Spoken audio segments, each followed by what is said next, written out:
Sa tagpuan sa dagat po dapat kami pupunta pero lumipat na lang kami ng Coastal Road.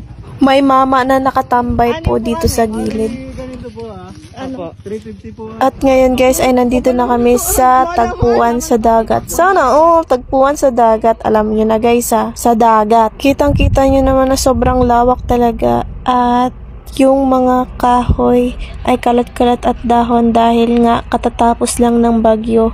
Ay, nakagala na naman si Jasmine Marie. Ngiting-ngiti yan. Pinahawag ko nga muna yung cellphone sa bebe ko kasi nangangawit na ako at mag-video siya.